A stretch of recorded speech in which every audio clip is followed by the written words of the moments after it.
किसी ने बड़ी कमाल की बात कही है कि धीरे ही सही लेकिन निरंतर प्रयास करना सीख जाइए, क्योंकि एक जगह स्थिर पानी भी कुछ समय के बाद सड़ने लगता है। नमस्कार दोस्तों, मैं हूं दीपक कुमार, आपका स्वागत करता हूं अपने आरजीएम यूट्यूब क्लासेज में। दोस्तों, आज का वीडियो जनरल अवेयरनेस का है, जिसका पार्ट नंबर 7 है। दोस्तों, यह आपके सभी प्रतियोगी परीक्षाएं जैसे SSC, CGL, group D, railway तथा अभी विशेषकर जो ग्रुप डी का एग्जाम होने वाला है उसके लिए काफ़ी महत्वपूर्ण है। तो चलिए दोस्तों, आज का हम लोग क्वेश्चन को शुरू करते हैं। हमारा फर्स्ट क्वेश्चन है दोस्तों, मूलरोम कहाँ से निकलता है? तो बताइए दोस्तों, मूलरोम कहाँ से निकलता है? हमारा ऑप्शन ए है कॉर्टेक्स, ऑप्शन बी है परिरंभ, ऑप्शन सी है बाह्य स्किन और ऑप्शन डी है अंतःचर्म। तो बताइए दोस्तों, जो है मूलरोम वो कहाँ से निकलता है? तो दोस्तों, इसका सही आंसर हो जाएगा हमारा ऑप्शन नंबर सी। जो मूलरोम होता है वह बाह्य स्किन यानी बाह्य त्वचा से निकलता है। दोस्तों, मूलरोम जो पादप में होता है, इसके लिए विशेषकर कुछ ज़्यादा जानकारी लेने की ज़रूरत नहीं है। दोस्तों, यह पादप में होता है, बस इतना ही जानिए। तो चलिए दोस्तों, अब हम लोग अगले क्वेश्चन की ओर बढ़ते हैं। हमारा आज का अगला क्वेश्चन है दोस्तों, बहुभ्रूणता का सर्वोत्तम उदाहरण है। तो बताइए दोस्तों, जो बहुभ्रूणता है उसका सर्वोत्तम उदाहरण कौन सा है? यहाँ पे ऑप्शन दिया हुआ है। हमारा ऑप्शन ए है कोको, ऑप्शन बी है कैप्सिकम, ऑप्शन सी है सिट्रस और ऑप्शन डी है साइकस।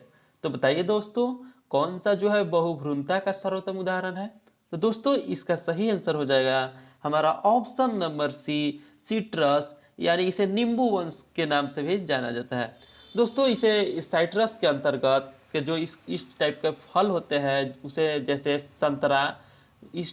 संतरा, नींबू इत्यादि के भ्रूण में चारों ओर स्थित न्यूक्लियर कोशिकाएं भ्रूण कोश को विकसित करने का कार्य करती है। दोस्तों, जो भ्रूण में विकसित होने के कारण परिणाम स्वरूप प्रत्येक बीजांड में एक से अधिक भ्रूण विद्यमान होते हैं, यह अवस्था बहुभ्रूणीय अवस्था कहलाती है। तो चलिए दोस्तों, हम लोग अगले क्वेश्चन की ओर बढ़ते हैं। हमारा आज का अगला क्वेश्चन है, निम्नलिखित में से कौन सी तरंग ध्रुवित की जा सकती है? तो बताइए दोस्तों, कौन सा जो तरंग है उसे ध्रुवित किया जा सकता है? हमारा ऑप्शन ए है दोस्तों वायु में ध्वनि तरंग, ऑप्शन बी है एक धागे पर अनुदैर्ध्य तरंग, ऑप्शन सी है एक धागे पर अनुप्रस्थ तरंग और ऑप्शन डी है प्रकाश तरंग। तो बताइए दोस्तों, तो दोस्तों जो प्रकाश तरंग होता है उसे ध्रुवित किया जा सकता है, यानी हमारा ऑप्शन नंबर डी दोस्तों इसका सही आंसर हो जाएगा। तो चलिए दोस्तों, अब हम लोग अगले क्वेश्चन की ओर बढ़ते हैं। हमारा अगला क्वेश्चन है प्लांक नियतांक की यूनिट है। तो बताइए दोस्तों, जो प्लांक नियतांक है वह किसकी यूनिट है? यानी प्लांक नियतांक जो है उसका यूनिट यानी मात्रक क्या है? तो बताइए दोस्तों, हमारा ऑप्शन ए है जूल सेकेंड, ऑप्शन बी है जूल प्रति सेकेंड वर्ग, ऑप्शन सी है जूल प्रति सेकेंड और ऑप्शन डी है जूल सेकेंड वर्ग। तो दोस्तों, जो प्लांक नियतांक होता है उसका मात्रक होता है जूल सेकेंड, यानी हमारा ऑप्शन नंबर ए सही हो जाएगा, यानी जे एस होता है। तो चलिए दोस्तों, हम लोग अगले क्वेश्चन की ओर बढ़ते हैं। हमारा अगला क्वेश्चन है, हार्ड प्रतियां इससे प्राप्त की जा सकती है। दोस्तों, यहाँ ऑप्शन दिया हुआ है, तो बताइए दोस्तों, जो हार्ड प्रतियां होती है वह किससे प्राप्त की जा सकती है? तो बताइए दोस्तों, हमारा ऑप्शन ए है स्कैनर, ऑप्शन बी है स्पीकर, ऑप्शन सी है प्रिंटर और ऑप्शन डी है रिकॉर्डर।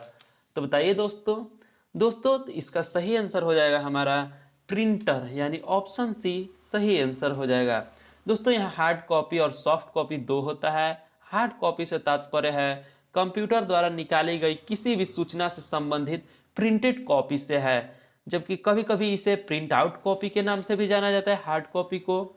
जबकि सॉफ्ट कॉपी से तात्पर्य दोस्तों कंप्यूटर पर डिस्प्ले होने वाले सूचना या ईमेल द्वारा भेजी जाने वाली सूचना से है।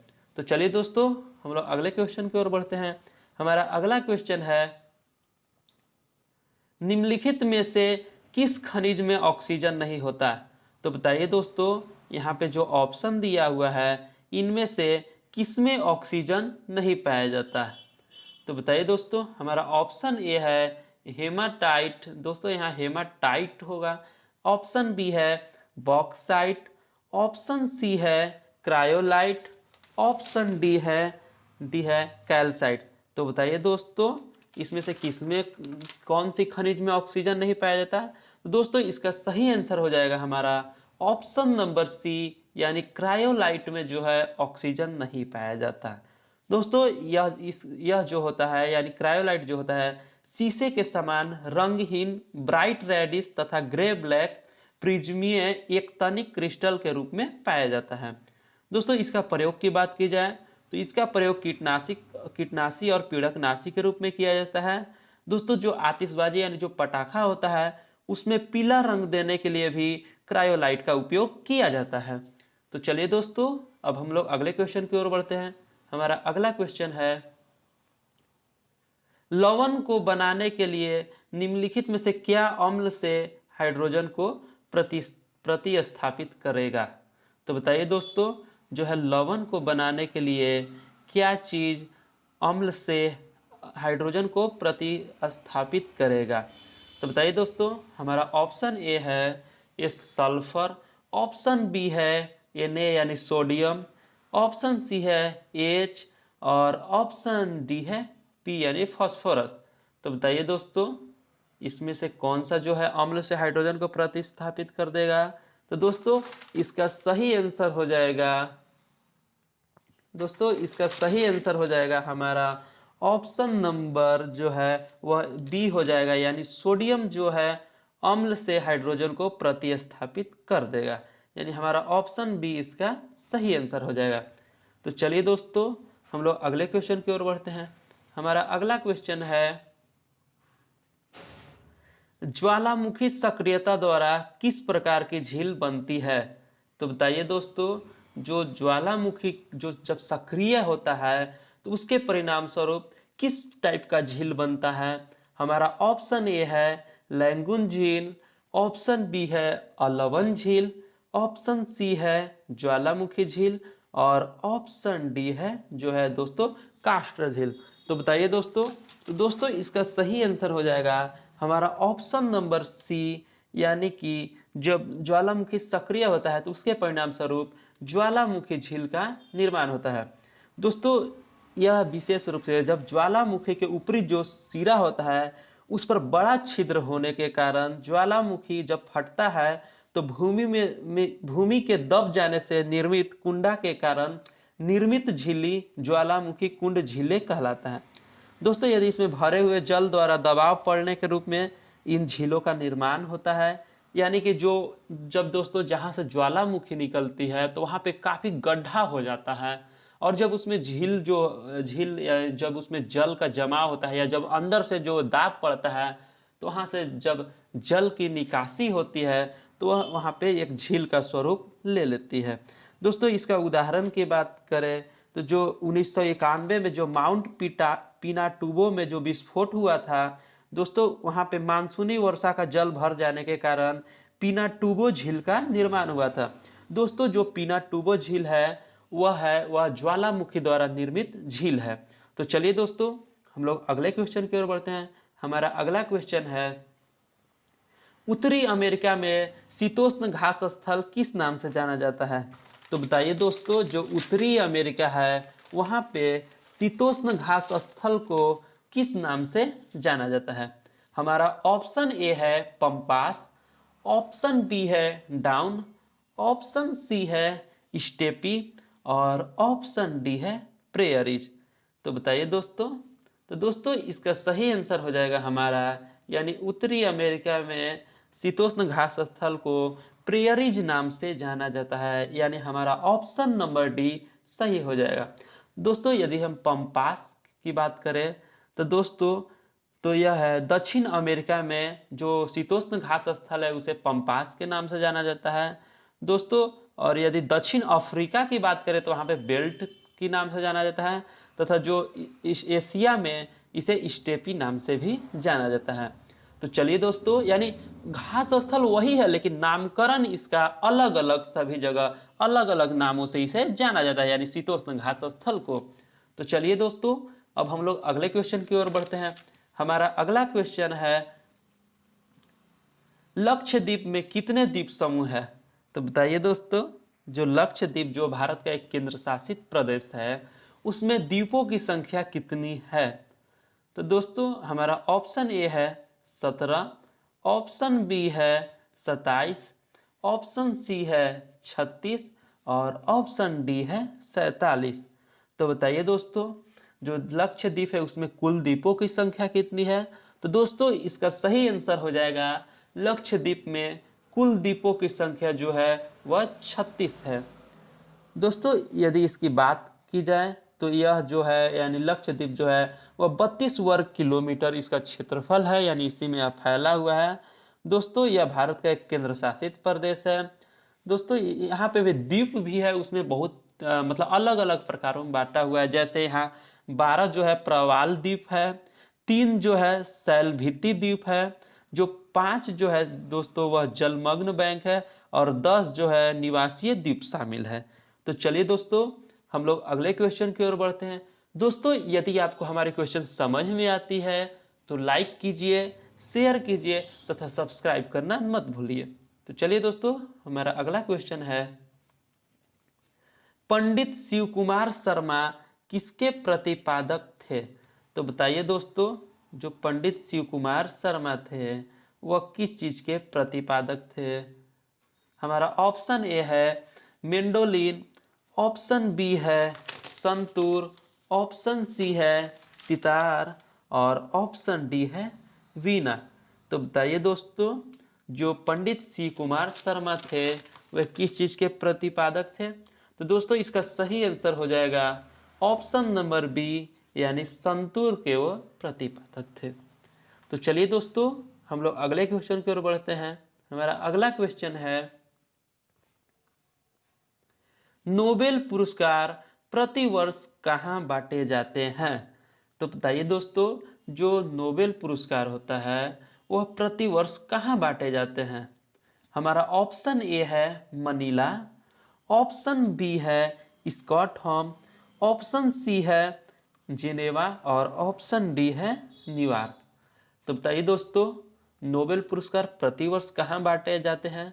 तो दोस्तों इसका सही आंसर हो जाएगा हमारा ऑप्शन नंबर बी, यानी स्कॉटहोम में प्रतिवर्ष नोबेल पुरस्कार बांटे जाते हैं। जबकि दोस्तों अन्य पुरस्कार की बात करें, जैसे भौतिक शास्त्र से या रसायन, शरीर विज्ञान या चिकित्सा शास्त्र, साहित्य या अर्थशास्त्र से संबंधित जो पुरस्कार होती है उसका जो होता है दोस्तों, उसका जो मतलब उसका जो वितरण किया जाता है वह भी स्टॉकहोम में ही किया जाता है, जो कि अति स्वीडन में स्थित है।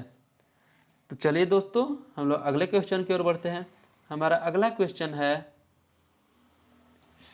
फ्रीडम फ्रॉम फियर पुस्तक किसके द्वारा लिखी गई थी? तो बताइए दोस्तों, जो फ्रीडम फ्रॉम फियर है वह किसके द्वारा लिखी गई पुस्तक है? दोस्तों हमारा ऑप्शन ए है बेंजीर भुट्टो, ऑप्शन बी है कोराजोने एक्यूनो, ऑप्शन सी है एओन सांसोकेई और ऑप्शन डी है नयनतारा सहगल। तो दोस्तों इसका सही आंसर हमारा हो जाएगा option number B, sorry option number C दोस्तों, योन सांसुक्यू द्वारा फ्रीडम फ्रॉम फियर लिखा गया है, यानी इसका सही आंसर हमारा हो जाएगा ऑप्शन नंबर सी। दोस्तों यह वास्तव में यह उनके द्वारा एक ही नाम से लिखे गए निबंधों का संग्रह है। दोस्तों इसमें उल्लेखनीय है, जो म्यांमार में महिलाओं के साथ जो अत्याचार हो रहा था उस चीज़ का महत्वपूर्ण और विशेष रूप से उल्लेख किया गया है। दोस्तों 15 वर्षों तक विरोधियों के कब्जे में रहने के बाद 2010 में लेखिका को नज़रबंद से मुक्ति मिली है। तो चलिए दोस्तों, हम लोग अगले क्वेश्चन की ओर बढ़ते हैं। हमारा अगला क्वेश्चन है, जवाहरलाल बंदरगाह कहाँ पर स्थित है? तो बताइए दोस्तों, जो जवाहरलाल बंदरगाह है वह कहाँ पर स्थित है? हमारा ऑप्शन ए है पारादीप, ऑप्शन बी है कोचीन, ऑप्शन सी है मुंबई और ऑप्शन डी है कोलकाता। तो बताइए दोस्तों, जो जवाहरलाल बंदरगाह है वह कहाँ पे स्थित है? तो दोस्तों इसका सही आंसर हो जाएगा हमारा ऑप्शन नंबर बी, यानी जवाहरलाल बंदरगाह जो है मुंबई में स्थित है। दोस्तों इसकी एक और बात करें तो इसे अन्य नौ सेवा नाम से भी जाना जाता है। इस बंदरगाह को नौ सेवा बंदरगाह के नाम से भी जाना जाता है। तो चलिए दोस्तों, हम लोग अगले क्वेश्चन की ओर बढ़ते हैं। हमारा अगला क्वेश्चन है, भारत का राष्ट्रपति किसका एक अभिन्न अंग है? तो बताइए दोस्तों, जो भारत का जो राष्ट्रपति होते हैं वह किसका एक अभिन्न अंग होते हैं? हमारा ऑप्शन ए है संसद, ऑप्शन बी है लोकसभा, ऑप्शन सी है राज्यसभा तथा ऑप्शन डी है मंत्रिपरिषद। तो बताइए दोस्तों, जो भारत का राष्ट्रपति होते हैं वो किसका एक अभिन्न अंग होते हैं? तो दोस्तों इसका सही आंसर हो जाएगा हमारा ऑप्शन नंबर ए, यानी जो राष्ट्रपति जो होते हैं वह संसद का एक अभिन्न अंग होते हैं। तो चलिए दोस्तों, हम लोग अब अगले क्वेश्चन की ओर बढ़ते हैं। हमारा अगला क्वेश्चन है, संघ लोक सेवा आयोग को रिपोर्ट किसको प्रस्तुत करनी होती है? तो बताइए दोस्तों, जो संघ लोक सेवा है आयोग है उसको अपना रिपोर्ट किसको देनी होती है, किसको प्रस्तुति करनी होती है? तो बताइए दोस्तों, हमारा ऑप्शन ए है राष्ट्रपति, ऑप्शन बी है संसद, ऑप्शन सी है लोकसभा और ऑप्शन डी है राज्यसभा। तो दोस्तों जो संघ लोक सेवा आयोग होता है वह अपना रिपोर्ट राष्ट्रपति को प्रस्तुत करता है। तो चलिए दोस्तों, हम लोग अब अगले क्वेश्चन की ओर बढ़ते हैं। हमारा अगला क्वेश्चन है, संविधान की प्रस्तावना का संशोधन अभी तक बताइए दोस्तों कितना बार किया जा चुका है? तो बताइए दोस्तों, हमारा ऑप्शन ए है 3 बार, ऑप्शन बी है 2 बार, ऑप्शन सी है 1 बार और ऑप्शन डी है 0 बार, यानी एक भी बार नहीं। तो दोस्तों इसका सही आंसर हो जाएगा हमारा ऑप्शन नंबर सी, यानी अभी तक केवल 1 बार जो इसका प्रस्तावना है उसका संशोधन किया गया है। दोस्तों यह संशोधन जो है संविधान के 42वें संविधान संशोधन द्वारा 1976 में संविधान के प्रस्ताववाचक था उसमें संशोधन किया गया था। दोस्तों इस संशोधन के तहत भारत का चरित्र चित्रण प्रभुत्व संपन्न लोकतांत्रिक गणराज्य के स्थान पर प्रभुत्व संपन्न समाजवादी रख दिया गया था तथा धर्मनिरपेक्ष लोकतांत्रिक गणराज्य के रूप में किया गया था। दोस्तों इसमें एक बात और है, इसके अलावा जो शब्द या जो पहले राष्ट्र की एकता को बदलकर यहाँ पे राष्ट्र की एकता और अखंडता में तब्दील कर दिया गया था। तो चलिए दोस्तों, अब हम लोग अगले क्वेश्चन की ओर बढ़ते हैं। हमारा अगला क्वेश्चन है, मौर्य दरबार में ग्रीस के राजदूत का क्या नाम था? तो बताइए दोस्तों, जो मौर्य दरबार था वहाँ पे जो ग्रीस का राजदूत था वहाँ पे क्या नाम था? तो हमारा ऑप्शन ए है सिकंदर, ऑप्शन बी है मेगास्थीज, ऑप्शन सी है प्लेटो और ऑप्शन डी है अरस्तु।